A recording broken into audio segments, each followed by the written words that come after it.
Después de pedirle a nuestro invitado que me acompañara, no pude evitar un momento reírme porque recuerdo que un día un señor que se cree muy sabio me dijo, bueno, tú dices que eres una autoridad en materia de lo que es la situación económica de Cuba, hay muchos. Bueno, yo creo que Emilio Morales, si no es número uno, el número uno A o B, o ahí anda, como fundador, como presidente del Havana Consulting Group. Y escribió un artículo, me parece formidable, hablando de remesas por un lado y de la cantidad inmensa de cubanos que han llegado en los últimos 2 años y siguen llegando a Estados Unidos. Capítulo 1, bienvenido. Gracias, Pedro. Buenas noches. Un placer. Bajan las remesas de un año a otro más o menos, pero comparado con 4 o 5 años de atrás, es espantoso. Comparado con el año previo a la pandemia, 2019, es un 46%. Casi la mitad. Sí, eso es... Yo creo que el régimen nunca pensó que en la ecuación que ellos inventaron de éxodo masivo, que al final siempre se multiplicó después en ganancias financieras, nunca tuvieron en cuenta que esto se podía convertir en un rescate familiar, millonario, ¿no? Claro. Y eso es lo que está sucediendo. Entonces, yo creo que lo que estamos viviendo es el apocalipsis tropical del fin del régimen, porque se está haciendo agua por todas partes. No solo es la remesa. Si vamos al turismo, por ejemplo, Cuba no se ha recuperado de la pandemia. Apenas 2.4 millones de turistas el año pasado. ¿Comparado con?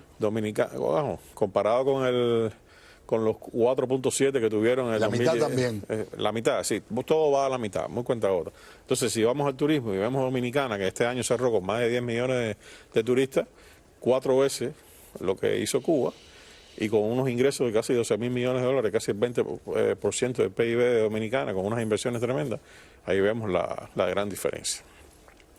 Entonces, la remesa se ha convertido en una espada de Damocles y que ellos mismos se han enterrado, porque ningún país del mundo maneja la remesa como lo maneja el régimen cubano, que es un total monopolio por tal de controlar todo el dinero que entra al país. Entonces, se ha producido una gran rebelión financiera donde el mercado negro ha acaparado casi el 90% de los envíos de remesa por la vía informal. Claro. Ya nadie va... Si tú ves un cubano en Western Union, no es para enviarle dinero a un cubano en La Habana, es para enviarle dinero a un cubano en Tapachula. Claro. Son casi 600.000 cubanos que se han ido en los últimos 2 años. Más de 400.000 por las vías informales, alrededor de 200.000 a través del parol, del BP1 y de la reunificación familiar, que son puertas que se habían cerrado y la administración Obama las ha abierto. Por cierto, para comparar, en 1980 llegaron 125.000 por la famosa salida del puerto del Mariel. Ya pasamos 4 veces y nos acercamos a 5. Exactamente. A eso vamos.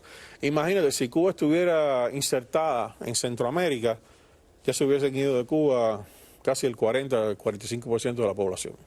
Lo que pasa es que Cuba es una isla y cuesta cuesta mucho dinero mover un ciudadano cubano desde la isla hasta la frontera, que desde México hasta la frontera, o desde Guatemala, o desde Honduras.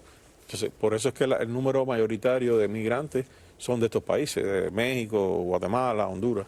Pero así todo, 600.000 es un número inmenso. Es el 5.4% de la población cubana. Eso es índice de estado fallido. Esto es como, para ponerlo en perspectiva, vivimos en Estados Unidos que 17 millones de estadounidenses se fueran a otros países. Exacto, sí. Es una cosa descomunal. Sí. Me dijiste una cosa muy interesante hoy en términos de por qué ha disminuido el número de remesas. El dinero se sigue moviendo, pero una razón es precisamente esa. Tapachula en lugar de La Habana y todo lo que es mantener esa vía de salida de gente, pero también después de ayudarlos cuando están aquí. Sí, no solo eso. Hay quien logra llegar aquí en 1 mes, 2 meses, 3 meses, pero hay más de 60.000 cubanos varados en México. Llevan meses, 7, 8 meses en México esperando por un BP1. Entonces, a esa gente hay que mantenerlos también.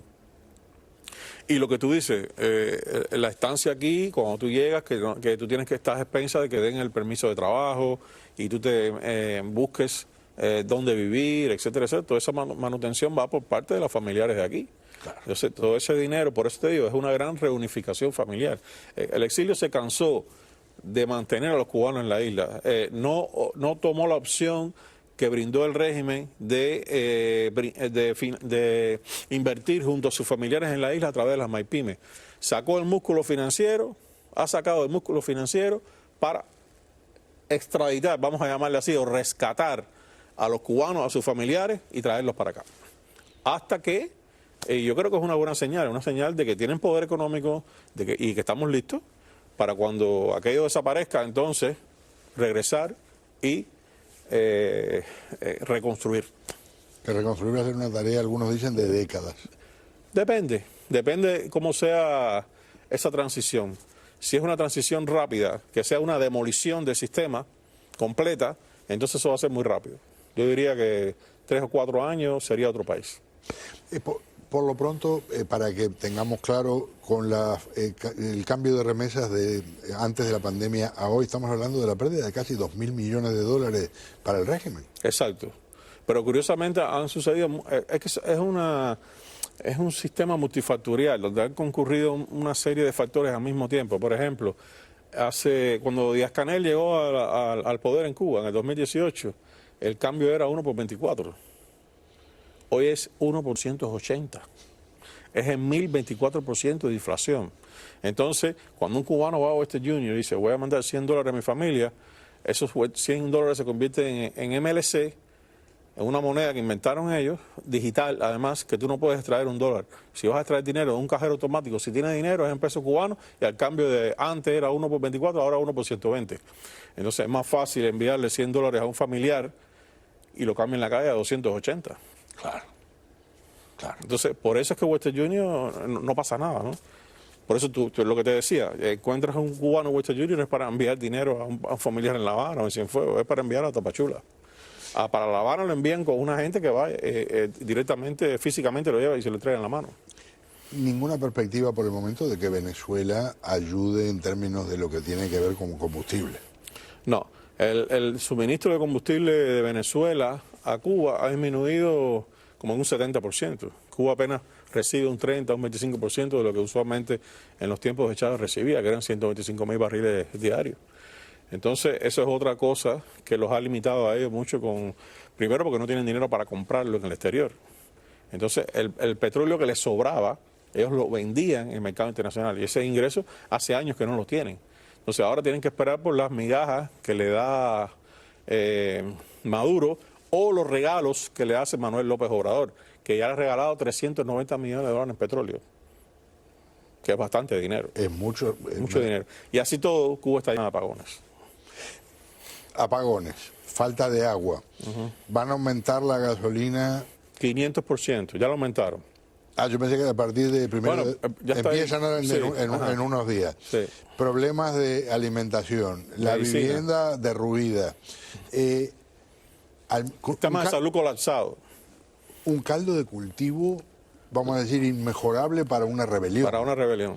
Al mismo tiempo, sabiendo lo que pasó con lo de julio y el 11 de julio, y la cantidad de gente que terminó presa 20 años. Yo creo que están dadas las condiciones para que haya un quiebre interno, no solo por una explosión social, sino que fuerzas dentro del propio sistema se rebelen y hagan caer el sistema. De hecho, hay mucho miedo en la cúpula. Si te pones a ver el discurso de Raúl el 2 de enero de este año, a principios de año, era un llamado a la unidad. Un llamado a la unidad para cerrar filas y haciendo un llamado para que todo el que no esté de acuerdo con los cambios que hay que hacer, que se eche a un lado. Ahora recién acaban de firmar un decreto por el Partido Comunista que salió en la Gaceta Oficial, donde llamando a cerrar filas para evitar la traición. Sí, hay un gran miedo en ellos que ocurra un quiebre por un golpe militar, etcétera, etcétera. Eso está cerca. Caballero, un placer tenerlo acá. Cómo no, mucho. Muy, pero muy amable.